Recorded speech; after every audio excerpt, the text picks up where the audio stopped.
Hello everyone, my self Manju गंडा। आज का हमारा टॉपिक है pricing of materials. Pricing of material के दो मेथड हम लास्ट वीडियोस में कर चुके हैं। कॉस्ट प्राइस पे बेस्ड दो method, first in first out और लास्ट इन फर्स्ट आउट, ये दोनों मेथड हम अपनी पिछली वीडियोस में लेक्चर में डिस्कस कर चुके हैं।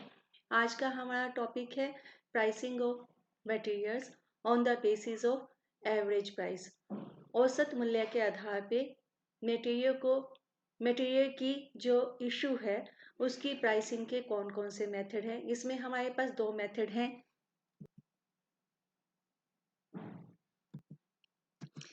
Average price method.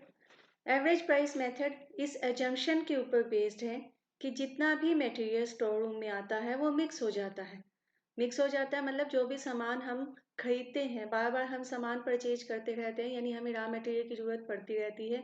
तो जैसे ही रॉ मटेरियल स्टोर रूम में पहुंच जाता है तो वो सारा का सारा रॉ मटेरियल आपस में मिक्स हो जाता है।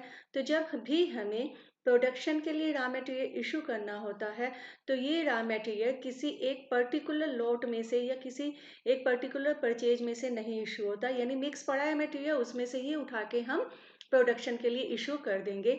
तो इसलिए ये जरूरी हो जाता है कि जितना भी मटेरियल इशू किया जाए वो एवरेज कॉस्ट ऑफ मटेरियल पे इशू किया जाए, यानी जितना भी सामान, जितना भी रॉ मटेरियल हमारा स्टोर रूम में पड़ा है हम उसका एवरेज प्राइस लें, उसकी एवरेज कॉस्ट लें और उस कॉस्ट के बेस पे हम रॉ मटेरियल को प्रोडक्शन के लिए इशू करें। तो जब हम एवरेज की बात करते हैं तो दो एवरेजेज कंसीडर करेंगे। There are two type of average which we are consider for the calculation of average price method. पहला है सिंपल एवरेज मेथड या सिंपल एवरेज प्राइस और दूसरा है वेटेड एवरेज प्राइस। तो सिंपल एवरेज प्राइस में क्या किया जाता है, the price which is calculated by dividing the total of the price of the materials in the stock from which the materials to be priced could be drawn by the number of prices used in that total। मतलब क्या हुआ कि वो price जो हमने कैसे calculate किया है, जितनी भी तरह का रॉ मटेरियल स्टोर रूम में पड़ा है उसके प्राइसेस का हम टोटल करेंगे। क्या करेंगे, मान लो 3 तरह का प्राइस पड़ा है। हमने 18 दिसंबर को जो सामान मंगवाया वो 10 रुपीज़ के हिसाब से मंगवाया। फिर 19 दिसंबर को हमने फिर से सामान मंगवाया, वो हमने 12 रुपीज़ पर किलोग्राम के हिसाब से मंगाया। 20 दिसंबर को फिर से हमने सामान मंगाया और वो हमने 14 रुपीज़ पर किलोग्राम के हिसाब से मंगवा लिया, 14 के हिसाब से मंगवा लिया।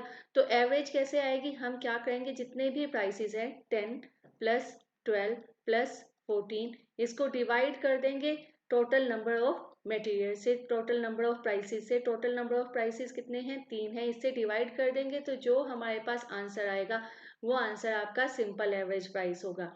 ठीक है, इसको हम एक एग्जाम्पल में अब करते हैं। यहाँ देखो, calculate average price of material if the firm purchases.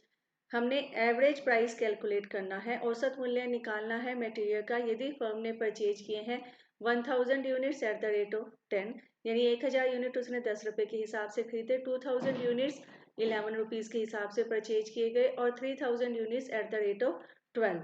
अब हमने क्या करना है, एवरेज प्राइस कैलकुलेट करना है। किसका एवरेज प्राइस कैलकुलेट करना है, calculate the issue price of 6000 unit for the production. ये देखो कितनी यूनिट्स पड़ी हैं, 1000 प्लस 2000 प्लस 3000, टोटल 6000 यूनिट है। यदि ये 6 के 6000 यूनिट हमने प्रोडक्शन पे इशू करनी है तो हमारा एवरेज प्राइस क्या होगा। तो हम यहाँ क्या करेंगे, सिंपल एवरेज प्राइस यदि हमारा मेथड है तो हम जितने भी प्राइसेस हैं, कितने प्राइसेस हैं, पहले है 10 रुपये, फिर 11 रुपये, फिर 12 रुपये, इन तीनों को टोटल करेंगे 10 plus 11 plus 12 divided by number of prices. कितने हैं नंबर ऑफ प्राइसेस, 3 तरह के प्राइसेस हैं, डिवाइडेड बाय 3, ये आ जाएगा आपका 33 डिवाइडेड बाय 3 11 रुपीज़। तो जितना भी सामान हमने इशू करना है, कितना इशू करना है, हमने 6000 यूनिट इशू करने हैं, 11 रुपये के हिसाब से 66,000 में इशू कर देंगे। ये देखो यहाँ आ गया, the total cost of material issued for production, 6000 units issue करने हैं 11 रुपीज़ के हिसाब से, ये आ जाएंगे 66,000 रुपीज़ के। अब हम देखेंगे कि ये जो 6000 यूनिट हमारे पास पड़े थे स्टोर रूम में, इनकी एक्चुअल में कॉस्ट कितनी थी। देखो 1000 यूनिट 10 रुपीज़ के हिसाब से लिखो यहाँ पे 1000 unit at the rate of 10। फिर अगले 2000 यूनिट्स हमारे पास 11 रुपीज़ के हिसाब से, तो 2000 मल्टीप्लाई बाय 11, इसमें हम ऐड कर देंगे तो जो थर्ड टाइप का मटेरियल है 3000 units at the rate of 12, ये हमारे पास बनते हैं 68,000। यानी हमारे पास 68,000 रुपीज़ का सामान था। हमारी एक्चुअल कॉस्ट ऑफ मटेरियल कितनी थी 68,000, लेकिन जब हमने प्रोडक्शन के लिए सामान इशू किया तो हमने कितने में इशू किया 66,000 में। 68,000 रुपये वाला सामान जो प्रोडक्शन कॉस्ट है किसी भी प्रोडक्ट की, उसमें मटेरियल की कॉस्ट लगी 66,000। तो यहाँ क्या आ जाएगा अंडर रिकवरी, यानी ये लॉस ऑफ मटेरियल कॉस्ट है। हमारा 68,000 रुपये का सामान था जिसे हमने 66,000 में इशू कर दिया, ये 2000 रुपीज़ का हमारे पास लॉस हो गया, अंडर रिकवरी होगी, यानी हमने मटेरियल की सारी कॉस्ट को रिकवर प्रोडक्शन से नहीं किया। इस लॉस का हम क्या करेंगे, इसे हम costing profit and loss account में ले जाएंगे, costing profit and loss account में ट्रांसफर कर देंगे। ठीक है, नेक्स्ट मेथड है हमारा weighted average price. Weighted average price में हम इशू प्राइस कैसे कैलकुलेट करेंगे, देखो under this method for determining the issue price the quantity of the material available in the stock and the price both are considered. देखो simple average में क्या था, हमने एवरेज किसकी कैलकुलेट की थी, जितना भी प्राइसेस थे प्राइसेस का एवरेज हमने लिया था। हमने औसत मूल्य निकालते वक्त यानी एवरेज प्राइस कैलकुलेट करते समय सिर्फ प्राइस को यानी कीमत को ध्यान में रखा था, लेकिन वेटेड एवरेज में हम क्या करेंगे, हम प्राइस को भी ध्यान में रखेंगे और क्वांटिटी को भी ध्यान में रखेंगे और उसके बाद हम वेटेड एवरेज प्राइस कैलकुलेट करेंगे।